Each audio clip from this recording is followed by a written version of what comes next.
Nature's intelligence functions with effortless ease, with carefree harmony and love. And when we harness the forces of harmony, joy, and love, we create success and good fortune with effortless ease. This is the principle of least action, of no resistance. When we learn this lesson from nature, we easily fulfill our desires. If you observe nature at work, you will see that least effort is expended. Grass doesn't try to grow, it just grows. Fish don't try to swim. Birds don't try to fly. Flowers don't try to bloom, and the earth doesn't try to spin. They all just fulfill their intrinsic nature without any effort. Least effort is expended when your actions are motivated by love, because nature is held together by the energy of love. When your actions are motivated by love, your energy multiplies and accumulates. And the surplus energy you gather and enjoy can be channeled to create anything you want, including unlimited wealth and abundance. To practice the law of least effort in your life, there are 3 principles to utilize every day. First, practice total and complete acceptance every day. Accept people, situations, circumstances, and events as they occur, not as you wish them to be. Know that this moment is as it should be, because the whole universe is as it should be. Don't struggle against the entire universe by struggling against this moment. Second, take responsibility for your situation and for all those events you see as problems by not blaming anyone or anything for your situation, and that includes yourself. Know that every problem is an opportunity and a teacher in disguise. Finally, practice defenselessness, relinquishing the need to defend your point of view. Remain open to all points of view and don't be rigidly attached to any one of them. This will free you to access the infinite intelligence and the wisdom of the entire universe. Your innermost intelligence is the ultimate and supreme being, because it mirrors the wisdom of the universe. The wisdom of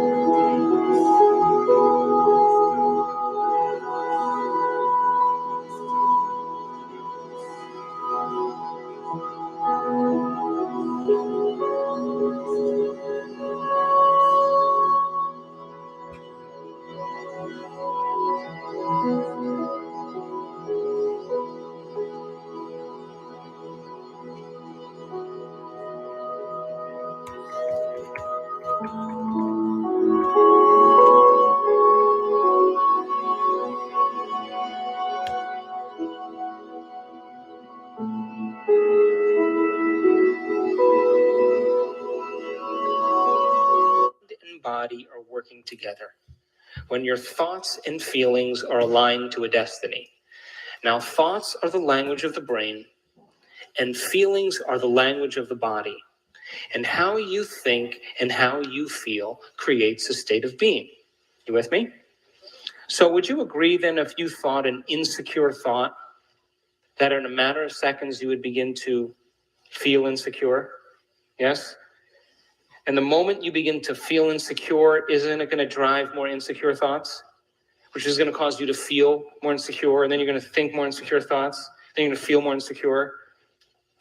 And then you're going to say over time, I am insecure. And whenever you say, I am anything, you're commanding your mind and body towards a destiny. Now, the redundancy of this cycle of thinking and feeling and feeling and thinking over time conditions the body to memorize that state as well as the conscious mind. And whenever the body knows as well as the mind, that's called a habit. A habit is when your body is the mind. Now, 95% of who you are by the time you're 35 years old is a set of memorized behaviors, emotional reactions, beliefs, perceptions, and attitudes that function just like a computer program. You subconsciously become the mind of that state. How many people are with me? 95%. So now it's going to come time to change, and you're going to use 5% of your conscious mind to think positively while you've been running the cycle of negativity for the last 35 years. And then you're going to create your dream board, with your hairstyle and your SUV and your fingernails and the big house behind you and a kid in the back with a perfect smile in the car seat. But you're going to feel unworthy. That's mind and body in opposition. You see, we have to recondition the body to a new mind. And that's where greatness comes in. So then, if you keep thinking and feeling and feeling and thinking in the same way over time, just like any program, the body will know how to do it better than your conscious mind. And when the body becomes the mind, now you're in a habit. And a habit is an unconscious, automatic set of thoughts, behaviors, and emotions that is acquired through frequent repetition. All right, everybody, we'll give it another minute or two, give some people a little extra time. I know people tend to hop on a little later, like 10, 15 minutes in. So we'll get it started in about 60 seconds and hope everybody's having a great day. Let's get going. So then you can't consciously remember your PIN number because you had 3 glasses of wine downtown in Austin. But then you walk over, you look at the keyboard, you can't consciously remember the number, but then all of a sudden your fingers press the number. How did that happen? You practiced it so many times that your body knew better than your brain. And that's where most of our personality exists. Now, how do we get this way? Feelings and emotions are the end product of past experiences. And you can remember experiences better because you can remember how they feel. Now, when you're in the midst of an experience, everything you're seeing and smelling and tasting and feeling and hearing, all of your 5 senses plug you into the environment. And as you're in the midst of that event, all of this data is rushing back to your brain through those 5 different sensory pathways. The moment that information reaches your brain, it causes jungles of neurons to begin to organize themselves into networks. The moment those neurons string into place, Got a fire and a rewire. All right, 1 sec, and we will get going. Hello, how is everybody? Thanks for hopping on. Today's gonna be a little bit different. I want to go over the law of least effort, and today I've actually been reading 2 books lately. The 7 Spiritual Laws of Success. I know it's backwards, but that's the book, Deepak Chopra. Really, really good book. It's one of the 7 laws of the law of least effort. And then I'm also going to be pulling from the Power of Awareness, which is also has a chapter named The Effortless Way. So today's going to be a little bit different, just a little bit. What I want to do is no barking. Hey, no, sorry. There's a dog walking by, so River's doing his job. But so I might just like read the chapters because they're like each one is like a page. And we'll just kind of talk about what I've highlighted, why I think it's important, and how it can be applied in our lives. Because I think I'm sure a few of you have same situations that I'm in where you try to do too much to like too many things at once, right? It's like you set a goal, and let's say the goal is 100K, a funded account like me. And so, excuse me, I've had that goal for a little over a year. And so um, I've been workshopping a lot of plans, a lot of ideas, a lot of strategies, trying to figure out what works best, what doesn't work. And when I first started this business, I was, hopping like it was what was it, October 2021. So at that point, we had a very large team at B. We had like 60 people hopping on every call. It was crazy. We had so much, so much interaction. We had so many people hopping on calls. Our group was very lively. Not that our group now isn't lively. Honestly, I kind of like the smaller group because then you can really get to know the people in the group and truly begin to develop relationships beyond just being in the same trade community, right? So I found that in the beginning, I was active with B. And then also we had calls on the sides. We had B calls educating. Ty wasn't on the platform yet, so she was hosting her 2 weeks, 2 calls a week, Wednesday and Sunday. And yeah, what's up, Deanne? How we doing? Good to see you. Yeah, but it was, it was crazy. People were just going off, and we were so busy, and there were so many calls. There was at least like one or two a day, and it turned into something that that took a lot of time, right? I felt the need to hop on every call. I felt the need to do everything that was asked of me. And I found that I was putting all my attention into multiple different areas, right? I would hop on trade calls and I would start trading. And then I would hop on a building call and I would get so excited about building, even though I didn't want to do it at the time. But the calls that were being held just brought in that like fire within me. So I felt the need to build. And then I kept going back and forth. And so I felt like I was putting my eggs in too many baskets. And they say to put your eggs in different baskets, but you don't want to overextend yourself. And I found that that's what I was doing, right? I was doing too many things. I was hopping on too many calls. I was trying to focus on all these things when I've never been in this space before. Like October 2021 was the first day I ever hopped into any network marketing, any trading. I'm an artist, okay? I went to school, went to grad school for ceramics. And so it was something that I wasn't used to. It wasn't really something that I knew very much about. And so I tried to do everything at once. And I found that was just too much. And something that I said in our mindset chat was 2 acronyms, right? Focus on one course until successful. So FOCUS, focus on one course. Focus one course until successful.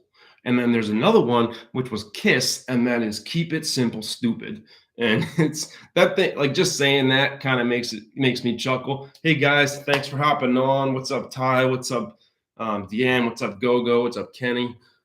Kenneth? But yeah, it was it turned into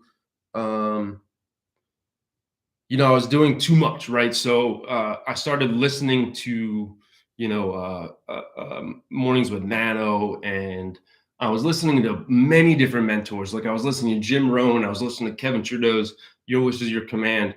I was listening to all these different things and taking advice from everyone, but I wasn't filtering out what worked for me and what didn't work for me, right? And so I felt like I had to do all of these things. So I was being pulled in this direction and pulled in that direction, then pulled up and then pulled down. And it just turned into too much. So what is really important is the path to righteousness. Okay. And what that means is you can either live in a righteous life or you can live in a life of sin. And sin has many different definitions, right? A lot of people look at sin and they see, somebody who's stealing, or somebody who's cheating on their wife or whatever. It's like those 10 commandments. That's what people associate sin with, especially if you're in the Christian faith. They see it as such a bad thing. And it is, but I think it's a distorted definition of the word. And what I believe sin is, and what you learn from these books that I'll be associating this call with, is that sin is really just not living up to your potential. Okay. Living in a life of sin is not living your purpose. It's not living your potential. It's not doing exactly what you're supposed to do in life. Everybody has a purpose, right? Some have more than others. I feel like I have many different purposes in this world, in this life. And so I have a challenge as to what to do first and then what to do next. But the important thing is to go back to that acronym of focus on one course until successful, right? So pick something that you're passionate about, do that, and then just forget about the rest of it. Do it until you got it down. Do it until you have confidence and skill in that task, in that hobby, in that job, whatever you're trying to do. Make sure you're focusing on that one thing. And that is where least effort comes in, is because if we're working on things that we're passionate about, if we're doing things that make us feel good, there should not really be much resistance. There shouldn't be much challenge. Like, yes, we're going to fail. Yes, we're going to have difficulties. Yes, we're going to have better days and worse days. Things happen, right? But the important thing is to understand that if we are living our purpose, if we're doing exactly what we're set out to do, that means that we are living the life that we're meant to live. And it also means that we are, it comes so natural to us, right? Whatever we want to do, whatever we're passionate about, for some reason, it becomes natural for us. And so you don't really have to try as much, because it feels good to do what you're doing. It doesn't feel like a task. It doesn't feel like a job. And so find something that you're passionate about and focus on that until you figure out how to succeed in that path, and then try something else. Start adding on after you've perfected something, right? And that's where I found really worked for me, because I was trading and then I got sucked into building, felt like I needed to build, and then my trading, I lacked focus in my trading, and then the trading went bad again. So I found that I was doing too much. So make sure you're not doing that to yourself. So that's like the little intro, basically. And then I think I'm just going to read these chapters. And I'll just read until I find something that really speaks to me, and then we'll go from there. But basically, the fourth, so the law of least effort, the fourth spiritual law of success, the law of least effort, is based on the fact that nature's intelligence functions with effortless ease, with carefreeness, harmony, and love. This is the principle of do less and accomplish more. And I love that quote. I love it so much, because I felt like I needed to do so much all the time. And it really isn't the way it is. Like, if you're living your purpose, it should be easy.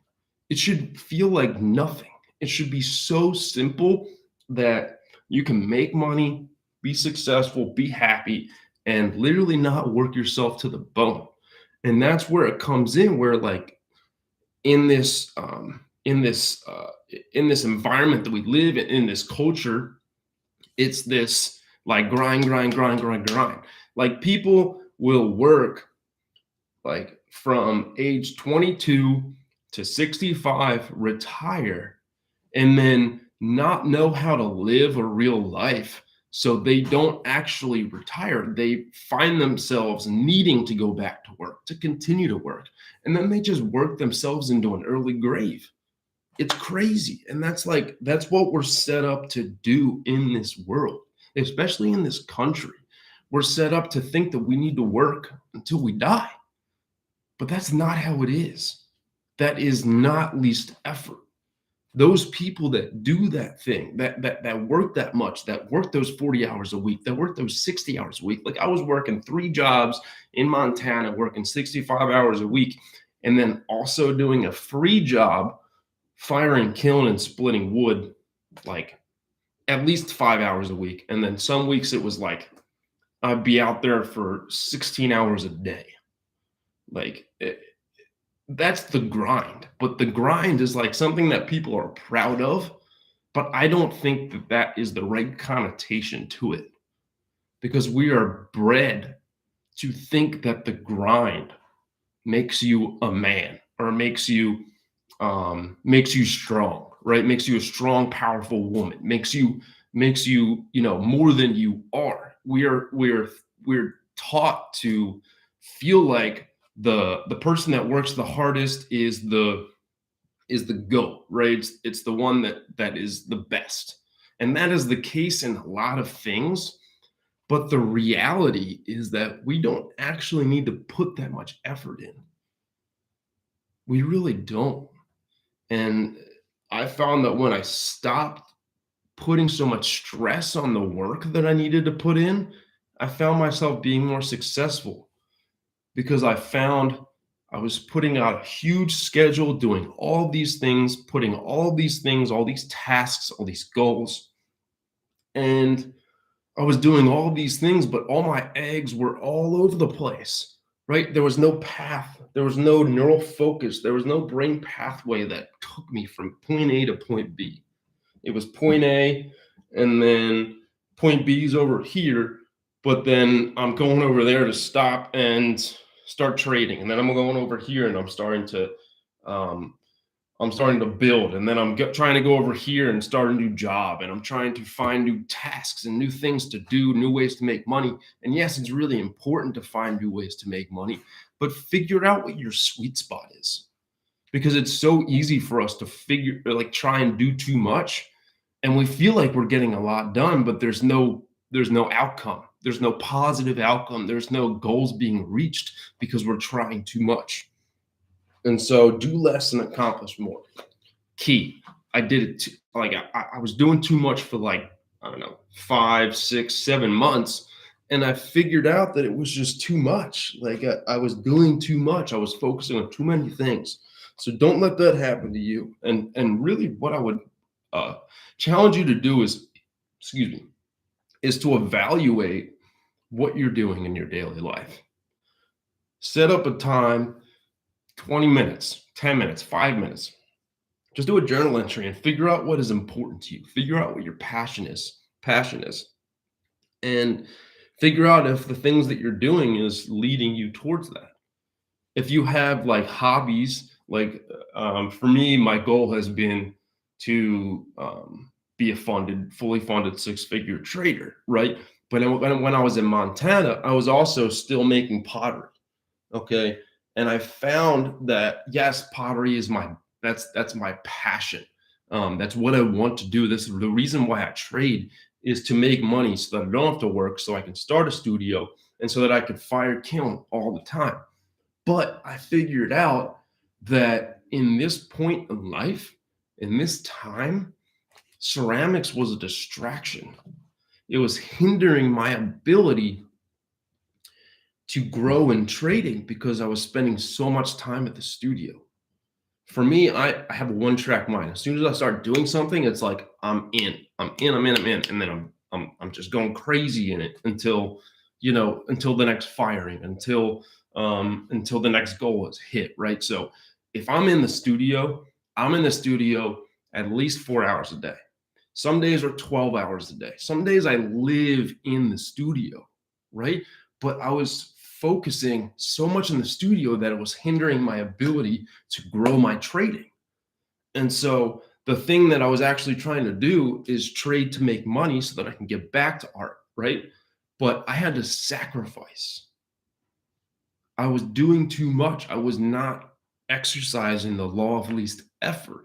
because I was trying to put my all in ceramics and then also put my all in trading. And when you try to put your all in something, if you have two things you're trying to put your all in, like you can either have 100% in one thing, or you can have 50% in one thing, 50% in the other thing, 75 in one, 25 in one, right? There's only 100% capability. Some people say 110.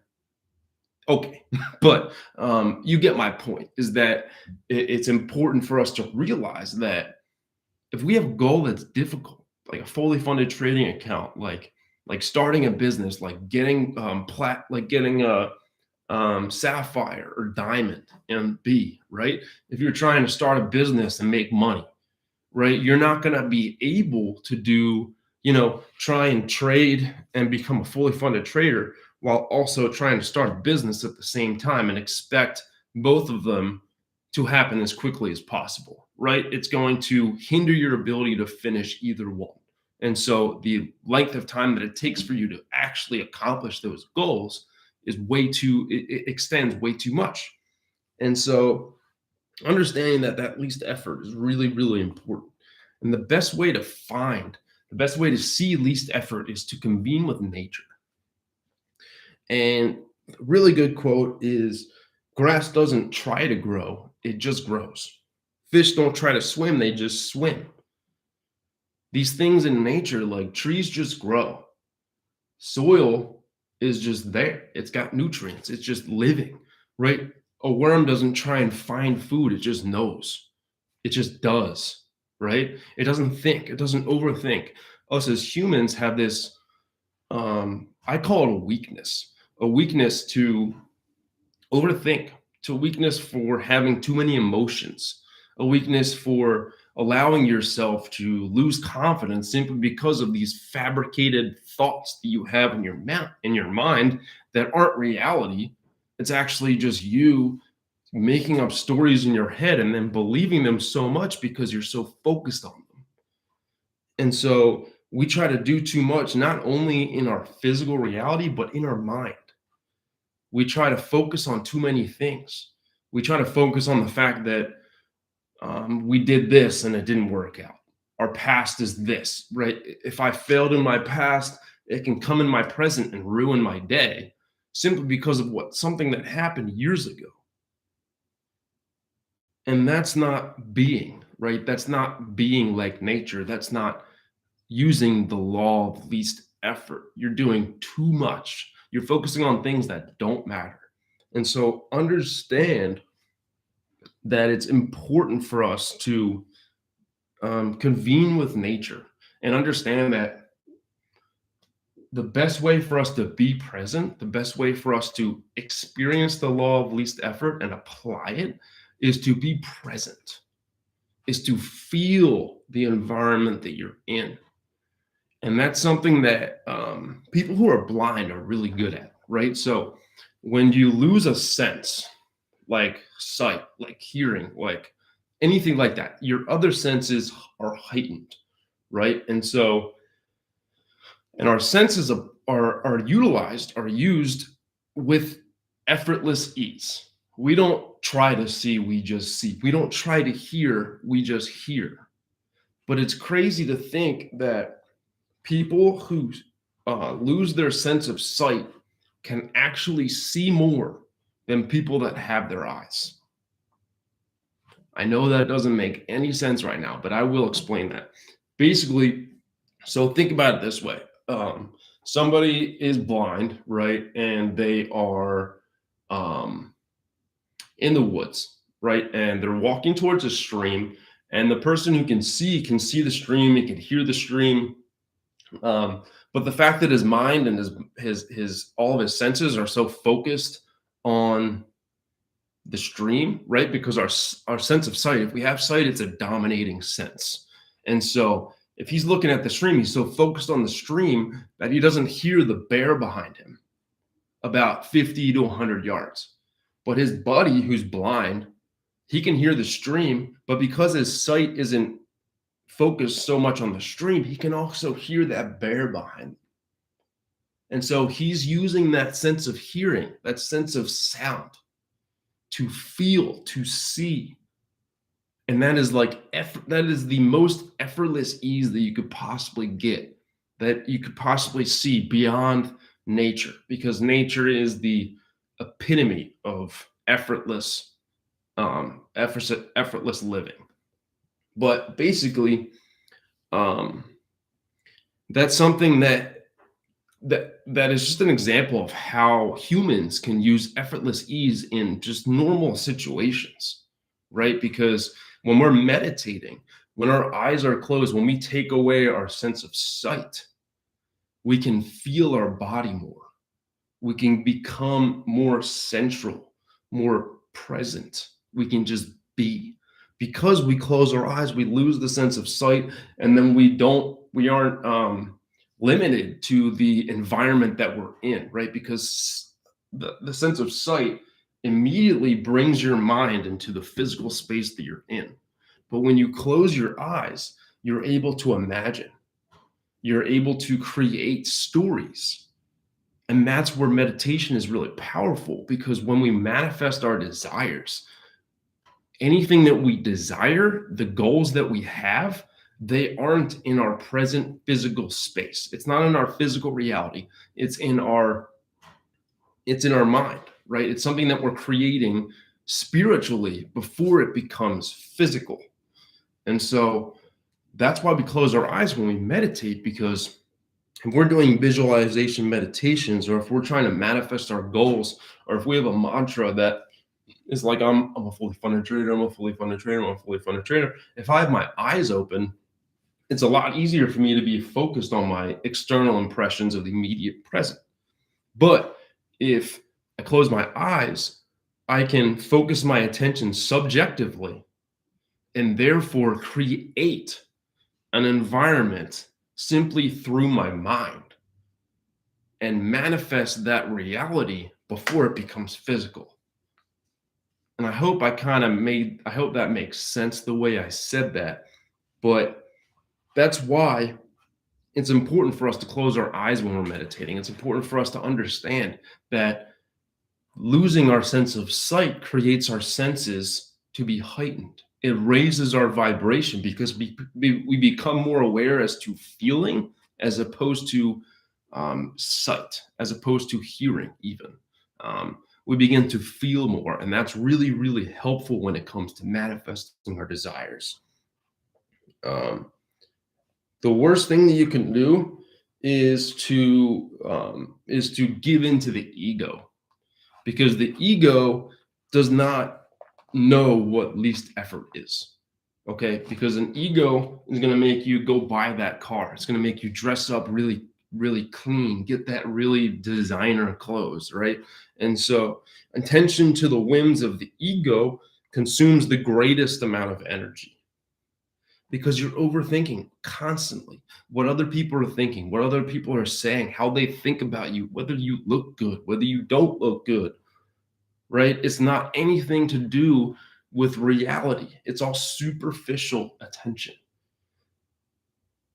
But when our internal reference point is our spirit, our actions are motivated by love, and there's no waste of energy. When you're focused on love, when you're focused on giving, when you're focused on gratitude, all of these high vibrational feelings, our energy multiplies. And the surplus energy we gather can be channeled to create anything we want, including unlimited wealth, unlimited happiness, unlimited family, unlimited adventure, right? It's so crazy when you start to do it, because I found that doing too much can really, really hurt you. It's the same thing with working out. If you work out, let's say I do curls today, and then I go back to the gym and I do more curls. And then I go the next day and I do more curls. And then I go the next day and I do more curls. And that's the only thing that I do, right? My muscles aren't going to grow because they're so beaten down from too much energy, from too much waste, that they actually cease to work. They're going to rip, tear, and hurt, and then I won't be able to do curls anymore. So understanding that you can do too much in any aspect of your life. You can eat too much and get fat. You can smoke too much and get lung cancer. You can do too many drugs and get addicted and die, right? You can do too much of anything. So using that least effort is really, really helpful. We don't want to be wasting energy on anything.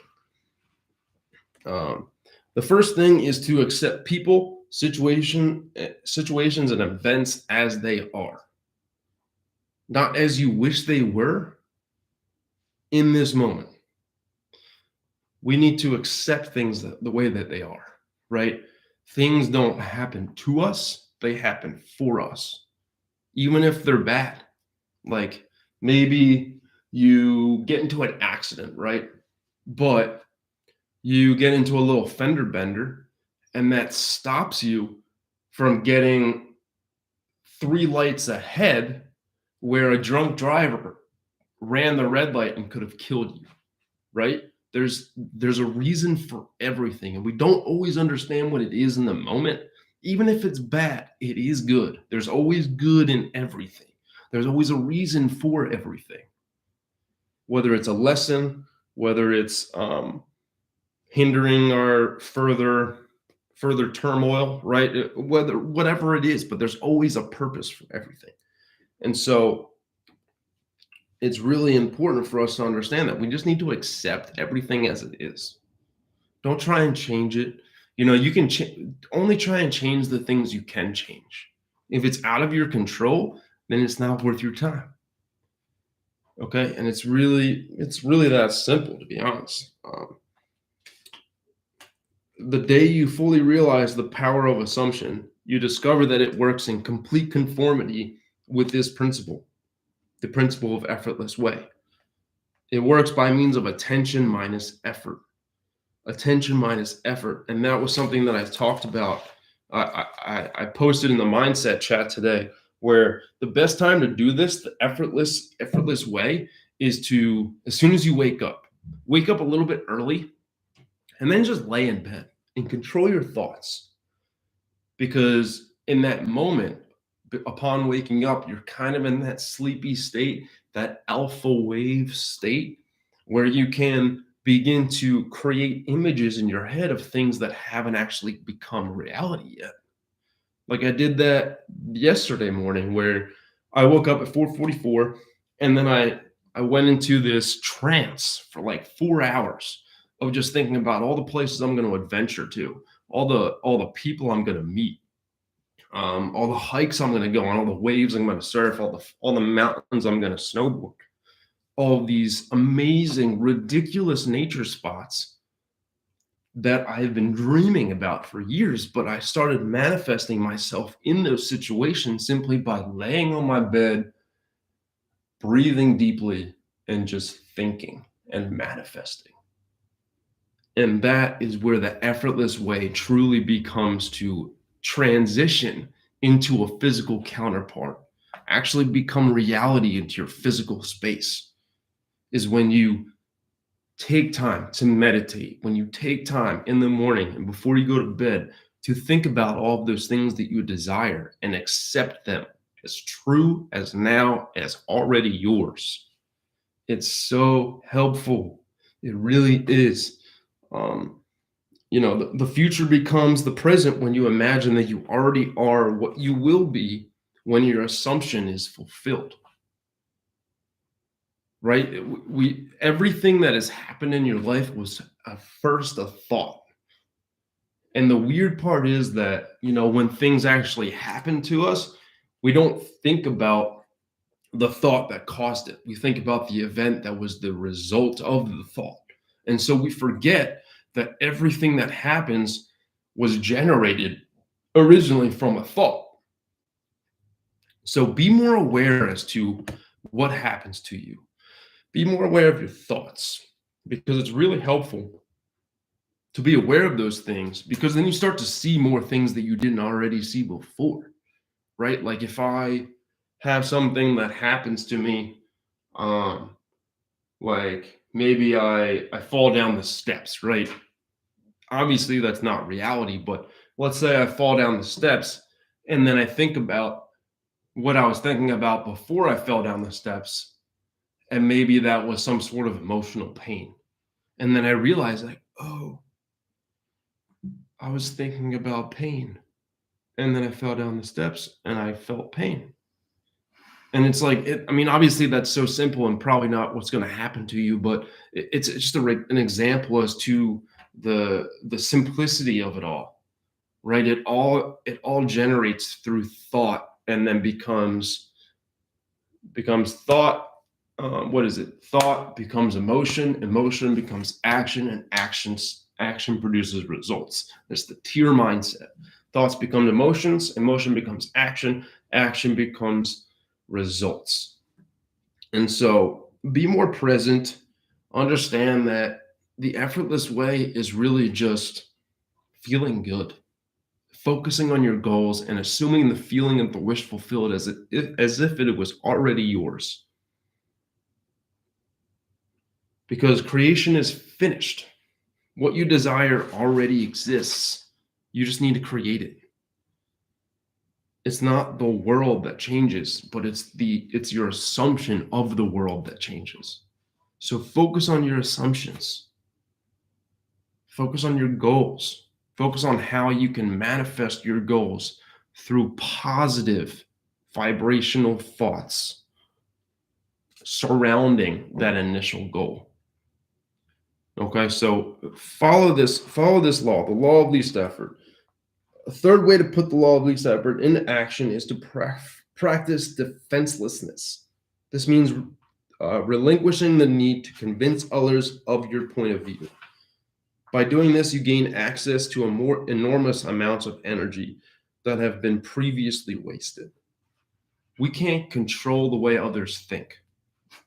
We can control what we say to them, but if we put too much focus on defending our point of view, it actually hurts us more than it helps the conversation.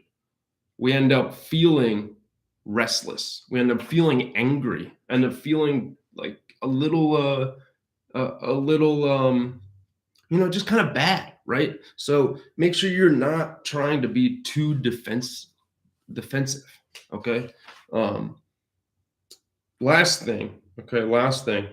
When you embrace the present, you begin to experience the spirit within everything that is alive. And this is something that I really do after I meditate. I'll meditate, and then what they say to do is to meditate, get into that meditative alpha mind state. And then when you wake up from your meditation, just all you got to do is open your eyes and start to look around. And as soon as you start to practice this over and over and over again, you can start to realize how alive everything is around you. Because everything is alive. Matter doesn't exist without energy. Energy doesn't exist without vibration. Matter is vibration. Matter is energy. The only reason you see that car outside your window is because matter and vibration combine to show in a physical form. Everything has energy. Everything has vibration. So especially when you meditate, try this. Okay, meditate, wake up, and then just be in your meditated mind. Wake up slowly, open your eyes slowly, and then just try to feel everything that's around you. Feel the energy of everything that's around you. Everything has vibration and energy, whether it's high, whether it's low, right? You just got to decipher for yourself. But try these things. Practice the law of least effort. And I hope you guys really, really get some value from this information, because it really is helpful. It's the only reason I've been so successful with trading lately, because I did less. I focused on what's important and I stopped stressing. So I hope you guys enjoy this call. Thank you for hopping on, and thank you for sticking around with me. I really hope you guys learned something today, and I hope you have a fantastic day. All right. Thank you, guys.